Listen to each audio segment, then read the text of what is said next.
Hey everybody, Schoolbaby here. We're back with I think our 5th installment. I'm gonna say it is. Hey. We made it this far. Thanks everybody. We would not be anywhere without you. I can honestly say that it has been a journey. Hold on, honey.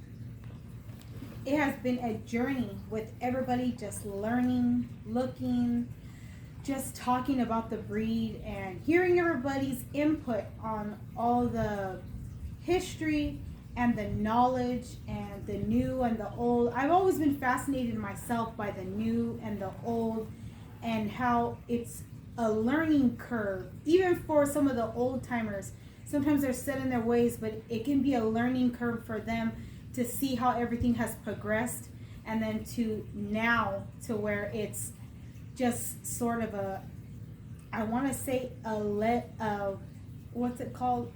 A mythical type of thing, to where you can see something from way back when, and then you can see it almost as the same thing now. Something that was a hunting dog back then, was a survival dog back then, was a house mate back then, was a protector back then, is still, even all those hundreds of years ago, is still exactly the same, which I think is really fascinating. I've been reading up on a lot and looking at a lot, even more than I have before. I grew up with the dogs, as I've said before many, many times. So I myself, even my dad told me, I know more than he does because I was raised with them. Not they were raised with me, I was raised with them. So my aspect, the way I look at things is completely different than the way someone else looks at something. So just a little bit of my personal input that I've been thinking of, and we always like to hear everything that you guys have to say and anything. Keep the comments clean, keep everything good. I really appreciate how everybody has really respected our family and shown a lot of respect to me personally. I am my father's daughter, so I really want to say everybody, to all the dog men and the dog women out there who have just really shown a lot of respect towards me, myself, and I want to say thank you. Claps for you, and thank you for being here, and I hope you guys stay here because we're going to keep this running. I'm going to keep it running. Me and my family are actually going to keep it running for as long as we possibly can, as long as they'll let us. Hey Dad. Very, very well said. Thank you. Proud of my daughter. Like she said, we're going to keep it running. Everything she said was true. She's the one who set all this up. She's the one who monitors it, takes care of it. And I have some stuff, and I'll apologize now, but I have some stuff that's not going to be posted until after I'm not here. So maybe, you guys, I don't want you to take that in a bad way. It's just to keep it going, keep the memories going. And this latest installment comes from different questions that have come up, some from Schoolbaby, some from the members in the channel, some from my group, and so same as before. She's gonna ask, I'm gonna answer. She'll put her input if she feels like it, and let's get rolling. Okay. All right. So let's see what we have here. Okay, ooh, this one's a good one. I'm gonna start off with this one. I've always felt like I'm not an influential person unless you know the people.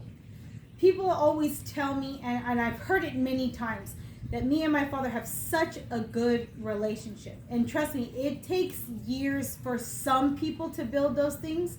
I can honestly say with all of my heart and soul that I've never had any issues with my father. He's always been an influential person in my life, with dogs, with reading, with people. You don't know how many times a person I've told at work, my friends, that I've told about just something so simple as breeding, that you can take from this and change it to literally anything else. Apply it somewhere else. I've had many of my friends take other breeds of dogs, and the second that they hear me talk about breeding, they say, hey, you know how to do that? And I go, well, sure. And then I'll send them over to my dad's stuff, and they'll go, wow, it was really helpful. It may not be about my dog, or my breed of dog, but it can be put over. And then I'll tell them, if you want your dog to live a long and happy life, the conditioning that my father offers can also be used for that. You don't always have to take it for the sport and the game that we use it for. You can use it for anything. So I feel like it's the most influential person that I've had in my life has been my father in many, many things. So what we're going to do is I'm going to ask, what are the most influential people to you and to the people that you know? Yeah, I would say early, I'll go back to the early days. I would say Ronald Boyles was one of them. He not only gifted me dogs, but he gave me a lot of information, always willing to answer questions, He gave me Ronnie, he gave me Smoke Girl. I got Tank from him and Blue Eye. And, he was just that type of person. Most dog people like to talk dogs, Yeah. But he would give information, specific information, how to breed, simple things, half brother, half sister, if you're going to breed outside your yard to a stud, make sure you see that stud perform, build a foundation. You don't need a lot of dogs, you can do it 10, 12 grown dogs, and then you have a litter whenever you need it, and just different things like that. And he was real successful, and I followed his career, and we spent hours and hours on the phone, like that. And then Steve Dunleavy, he's not a very well-known dog guy. He was mostly local, but he had some interesting concepts on breeding, like, breed to dogs that had a higher percentage of success in the litter, breed to dogs that came from their parents and grandparents that were producers and winners and competition dogs like that, youth and vitality and, kind of follow Mother Nature, Those were the two most, Irish Kid, we always, Uncle Murphy, we always talked dogs and, did a lot of, he helped me with nutrition and, we rolled a lot of dogs together and matched into each other and actually, I was going to ask a question. I actually just thought of this, and I had been thinking of it earlier. Do you believe it's more common now as it is to maybe back in your time, where people went into each other, to where I don't know if you guys went into each other as much because you were so close, or is it common to go into each other because you're close? Well, that's a good point, because, if you're friendly with each other, or cordial with each other, it makes it a lot easier. There's no, there's not going to be any cheating. You can trust the person, It doesn't have to be anything like, I got to get you or something like that, Friends, it's a little different. And what generally happens is, it's kind of like, when you're growing up and you get in a fight with somebody at school, a lot of times you become friends afterwards, So it's kind of like that. And then you start backing each other, I feel like that's with them. boys only. Yeah. Girls don't do that. Yeah, girls don't. Girls don't. We despise each other. Yeah. I hate you for life. Yeah. Boys aren't like that, though. See, Yeah. in school, I don't know if it's like that for you guys, but boys aren't like that. When I was in school, boys could fight each other, and the next day they'd be playing football, basketball, sit next to each other. Hey, bro. Yeah, we'll do this and that. Girls weren't like that. Yeah. Girls hated each other. I never talked to her. They'll hate each other till high school. I'll hold that grudge for the rest of my life. Like, boys aren't like that. So we got to, a lot of times you do have to work together. You have a common goal, but you can have friendly rivalries. You can even be friends and do that. And you eventually start trading dogs. You can trade dogs, or you make breedings together. You back each other when you go to shows and. Like Cat and Company, he put on a lot of shows, Kathy? Yeah. And then we did too. So one of the things we did was, if he hosted a show and we were there, we got invited or whatever, or he got invited to our house, we wouldn't charge him gate fee or nothing like that. And generally when you go to a show, you don't charge the handlers or the second, and you don't charge women or children the gate fee.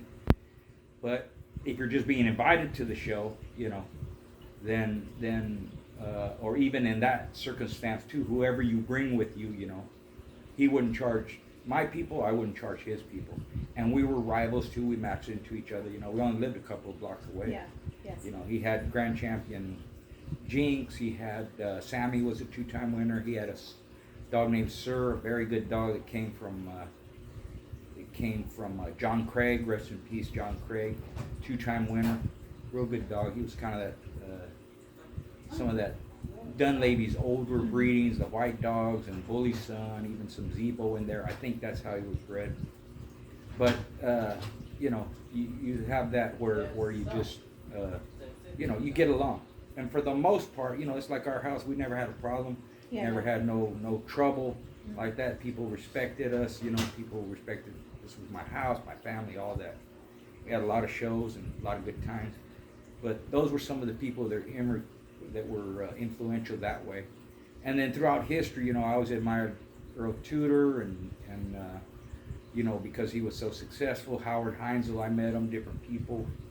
Don Mayfield was a great conditioner. Danny Burton, Ronnie Anderson, a lot of different people who kind of give you tips and I always say, I didn't have any help, and I didn't have a hands-on mentor like that, somebody to go step by step, teach you like this and that. But there's several people who gave me good information, and I feel like you're a lot of people's mentor. People tell me that a lot on different places, or even people that I meet. They tell me a lot, hey, your father's really helped me, and they always tell me, congrats, you have such a good dad, and this and that. And I always tell we don't let my dad get a big head. And honestly, he's very humble about himself. He would never say that he's good, or that he's great, or that he's this, or that he's that. He would just say, hey, I appreciate it. If you need anything, thank you so much. We did the best we can. I did the best I could. Just stuff like that. When really in his mind, he knows he's the greatest. So. Well, it matters more if somebody acknowledges. Oh, yeah. You're gonna have haters. That don't matter. You ignore that. But if somebody acknowledges it, you got to be doing something right. And even with haters, you got to be doing something right if they talking shit about you. If you have so many, if people are talking about you at a table that you don't eat at, which happens a lot. I'm sure it happens with a lot of you as well, where you look at somebody or where you're doing your best, and you just get hated on, and you just don't understand why, and just know, we understand you. We're here for you, and we know. You got to persevere. It's like anything else in life. You want to be good at it, you practice. Exactly. You want to be the best at it. You do it every day. You take every loss like it's a lesson, and that's one thing that I've learned as well. I've been through a lot of things in my lifetime. Boy, if you would know, you wouldn't even know. You'd go, Schoolbaby, really? I've been through a lot of things in my life, and I've been way down low, and I've brought myself way back up with the help of my family. But just know that when you do something, and every loss that you take, just keep going. Watch what you did. Do everything right.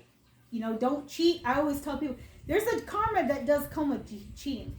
So all the people out there, sometimes when you're thinking about doing something bad, think about doing something wrong, don't. Do it right.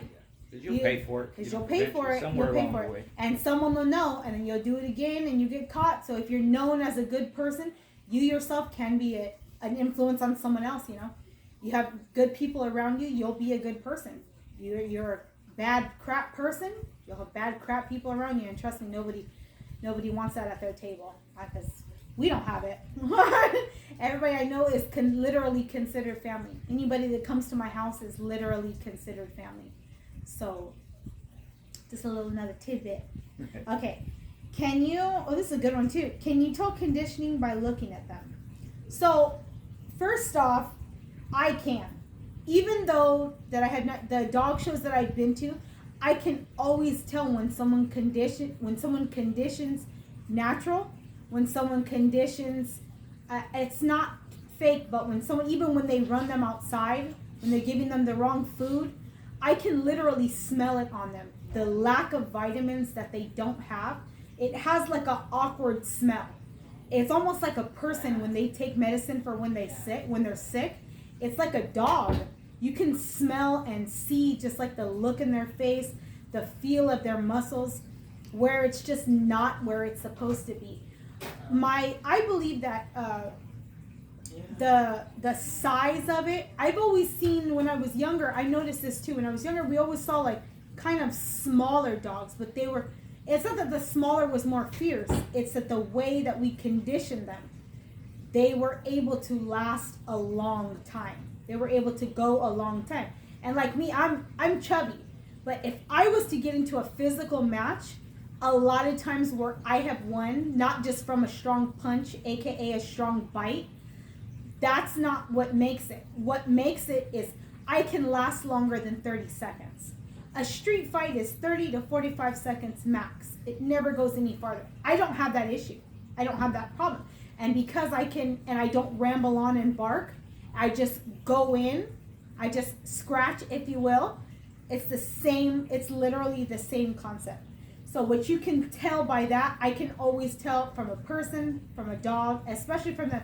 I can look at them and tell them that's not going to last long. Your conditioning isn't going to help. That's not good. That's good.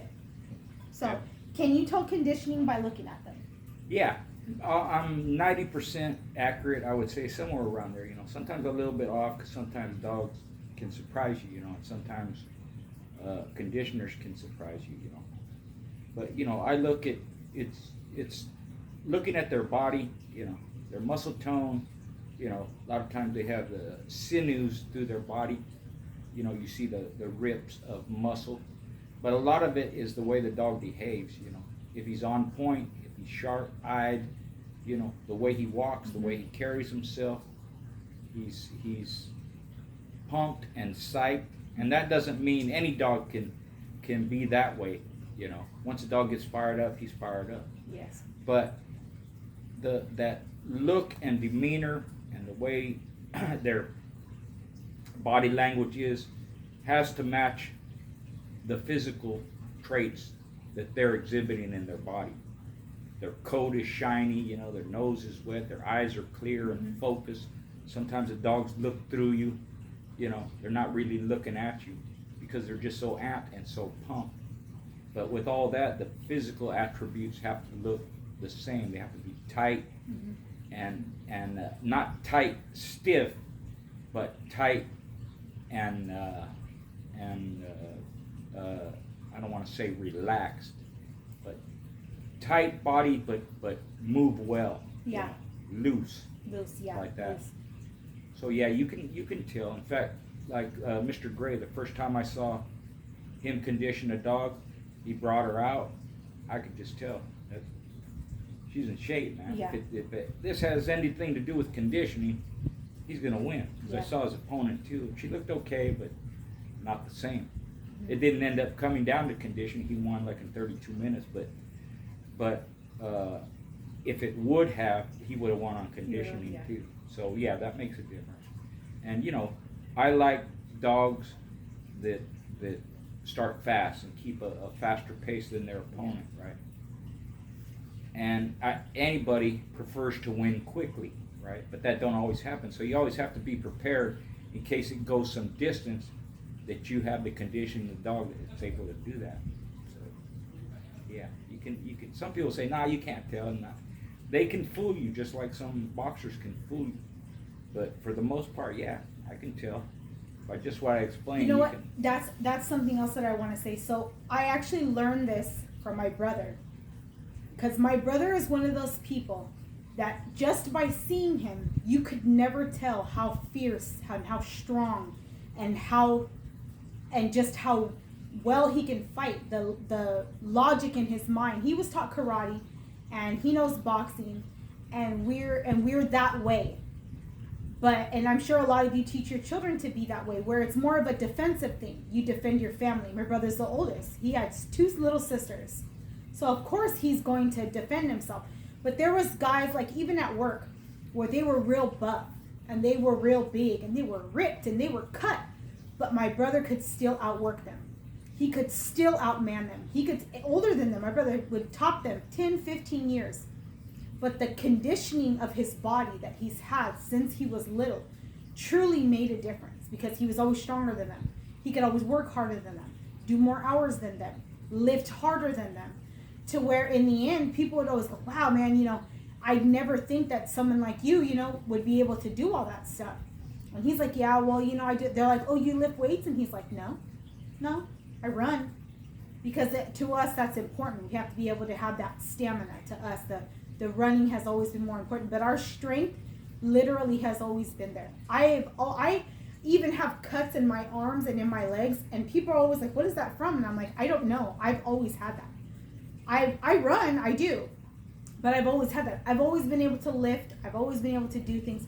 And it is from when we were younger. It is from being around the dogs. It is just from literally our own conditioning. And, you know, sometimes the cuts in someone's body doesn't always mean, or the bigness, like in a bully dog, doesn't always mean that something is going to be stronger, faster, fiercer, smarter. It almost never means that. That doesn't always say what kind of conditioning a dog is going to have. That's true. Yeah. That's true. They were taught physical labor, and that's the way I was taught, because in my dad's mind, you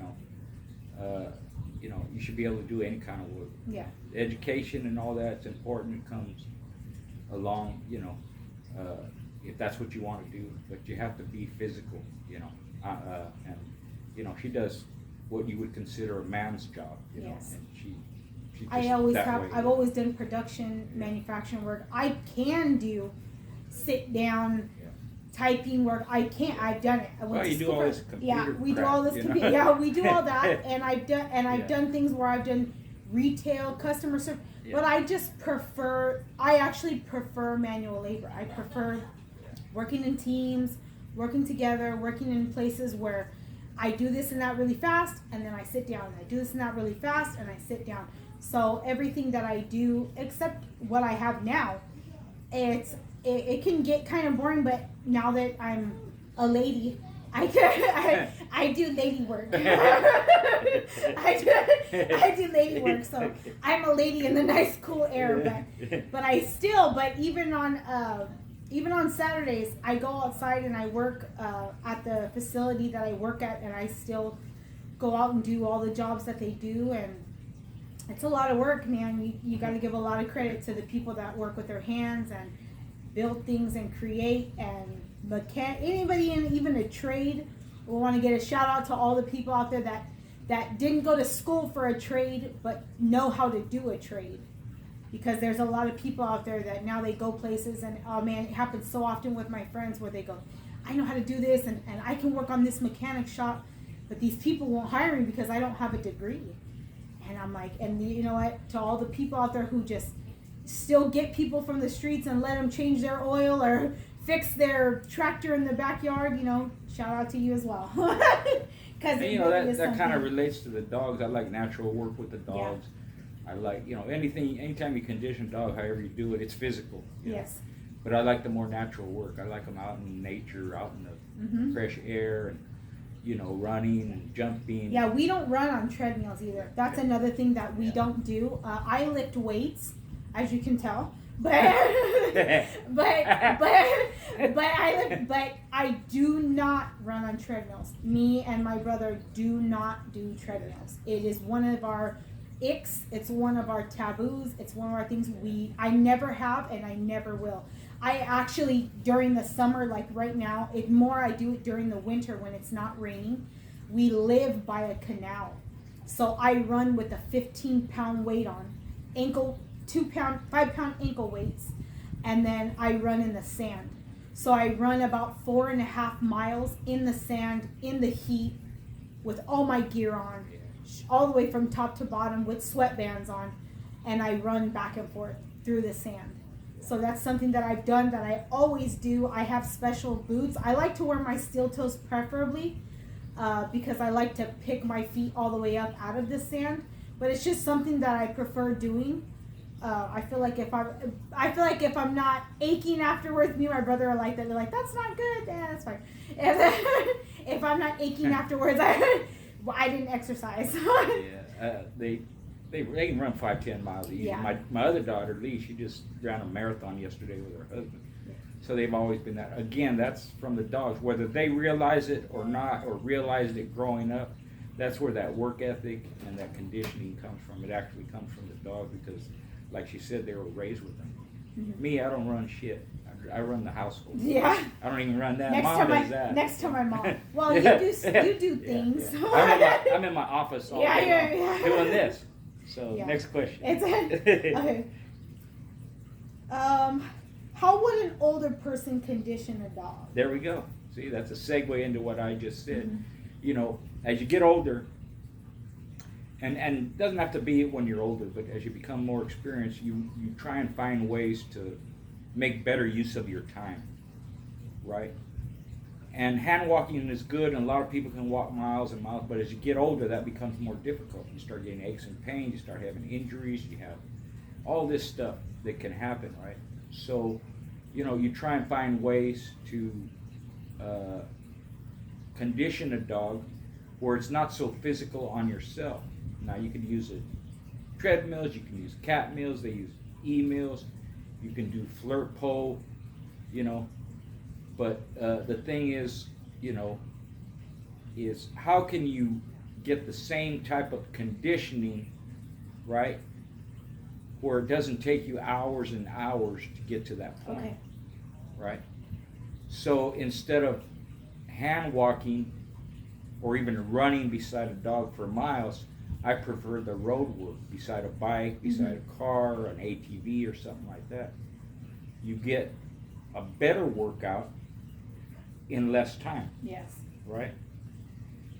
And you know, now if I had dogs and I'm older, to do the strength work, you know, I would do like you do. I would use a weighted vest, Yes. right? Even weighted collars. You know, I didn't use that before. It was just my weight working against the dog, having them pull like that, right? But Jesse shadow boxes like that. yeah, My son Yeah. shadow boxes with my weight on, my 15-pound weight, and then he does weighted push-ups as Right, well right. with the weight on. and it's a thing that the Going Hard twins, they talk about that too. They put weights on their dogs when they worked out. So you can do that even when they're on a treadmill or you're doing any kind of exercise you're doing with the dog. You can put weights on them, you know.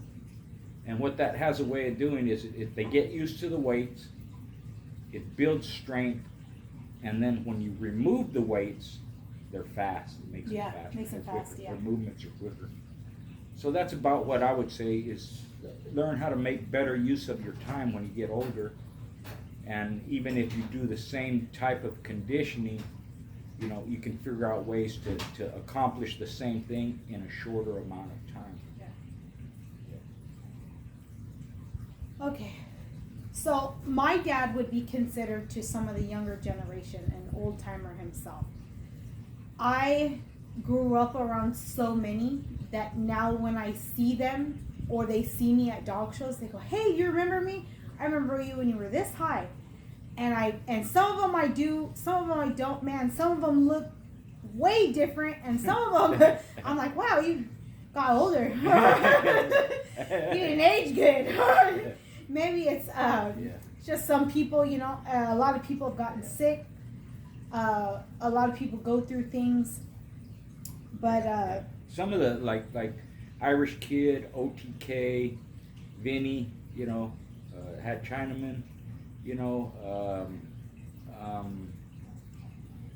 Cat and Company, you know, some of the people that used to come around that you know, they've known her since she was in diapers, you know.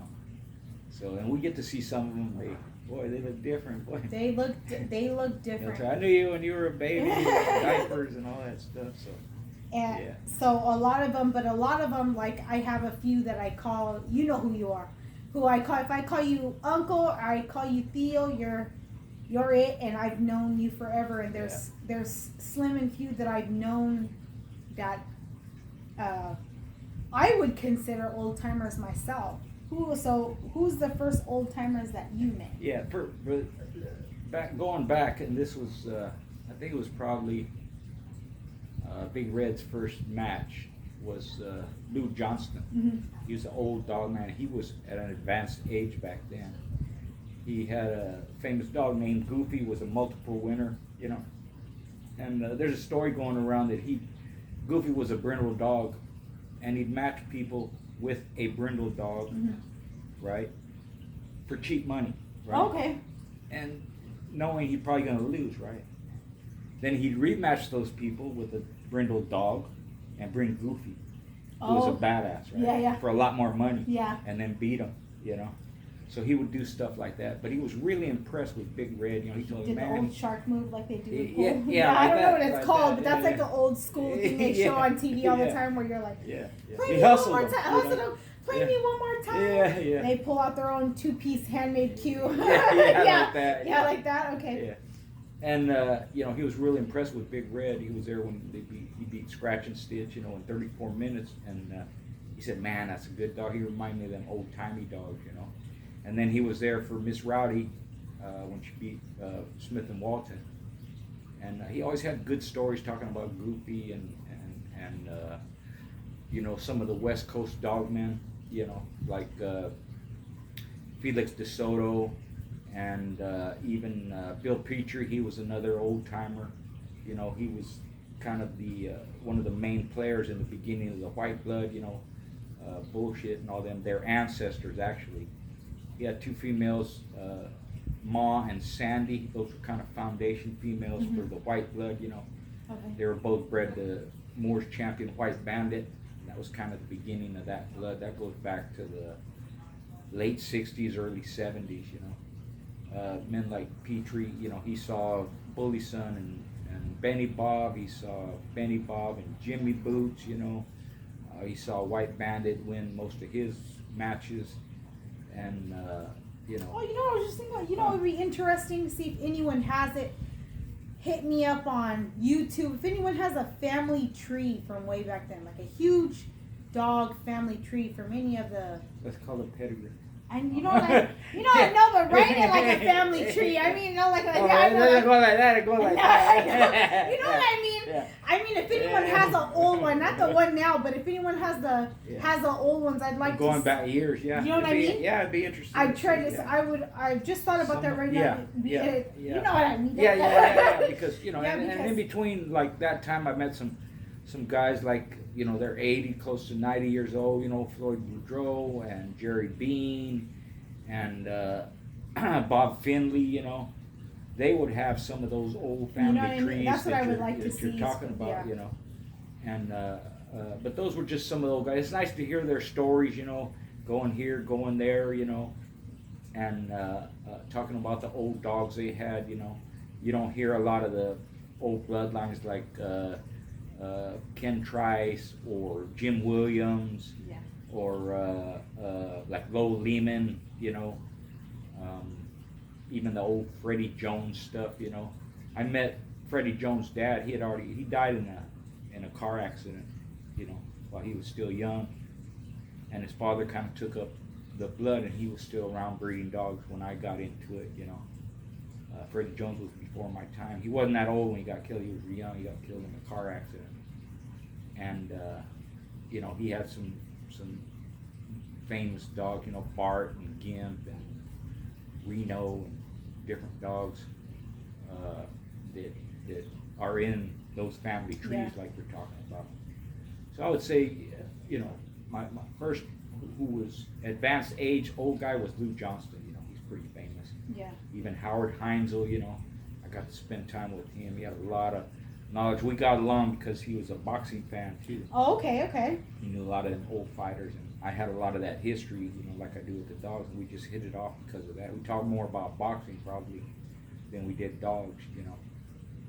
Boxing has changed so much over the years. It's gotten so, I want to say, commercial.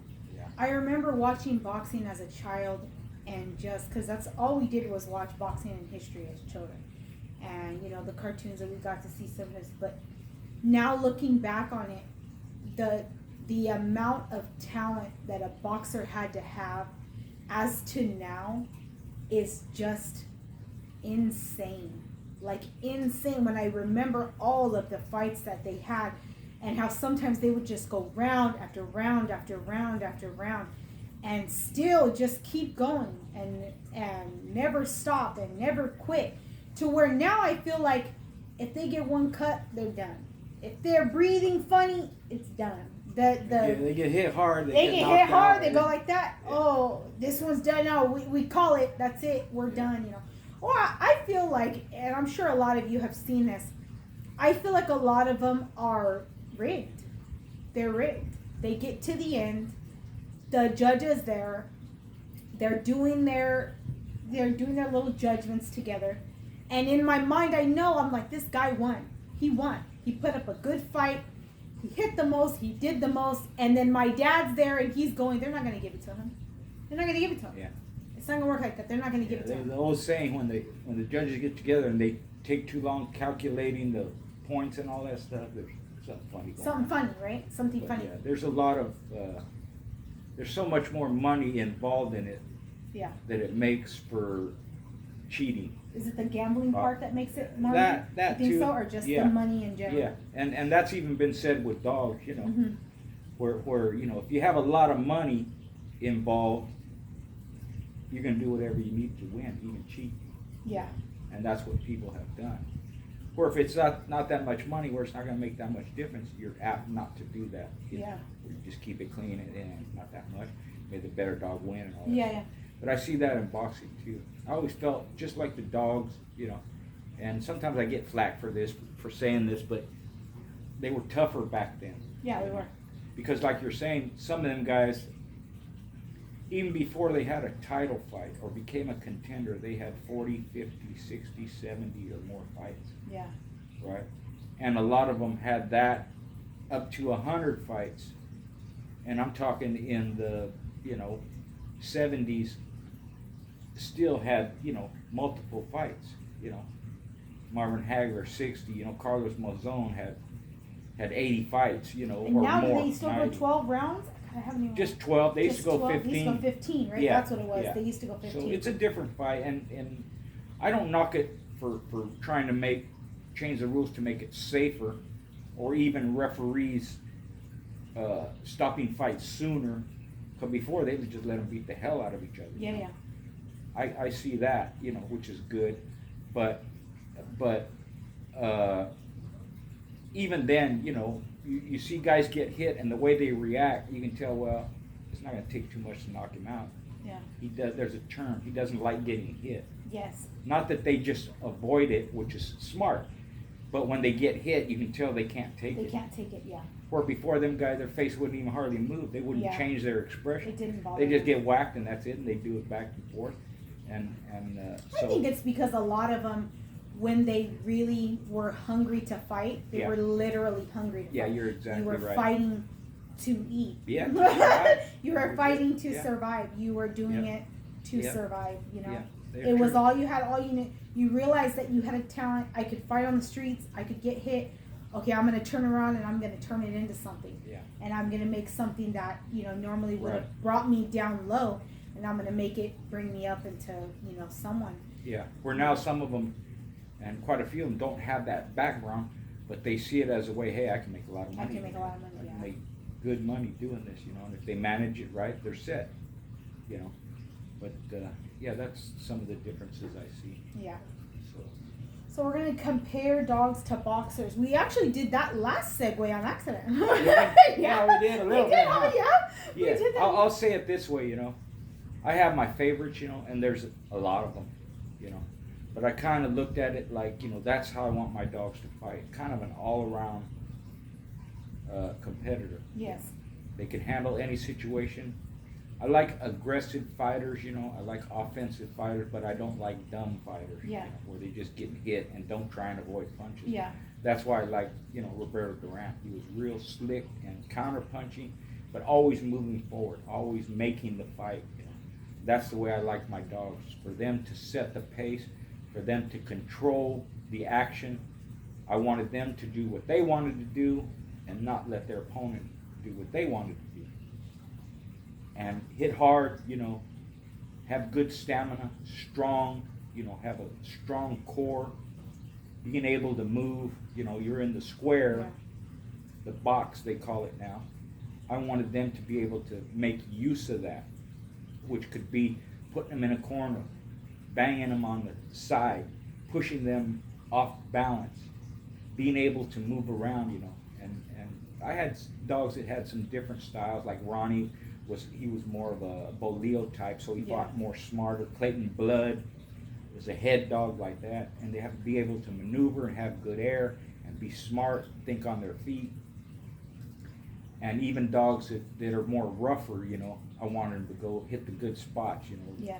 Armpit and the throat and the chest like that, you know, to take advantage when they see an opening, you know. Yeah. So I've always compared, you know, like dogs to the boxers, you know. What type do I like? Fighter, and then transfer that over to, I'm going to breed dogs that are that way too. Yeah. So kind of like that. Yeah. That's it, huh? That's it. Yeah. We did this one good. I want to tell everybody how much I appreciate you guys for coming back every single time. We're going to have more for you. We love your guys' input on everything. Please tell us everything you guys think about the dogs, the boxers, what you guys are interested in, what you're not. We love to hear your guys' feedback. And any questions that you have for me, you gotta let me know. I'm here to answer them. My dad gets to every single one when he's in his office. He really, really, really, and thank you guys for keeping it clean. We really appreciate it. All right, everybody. Thank you. Look for the next installment soon. And I have more interviews, more. I'm going to cover different dogs, different dog men. Thank you for your support.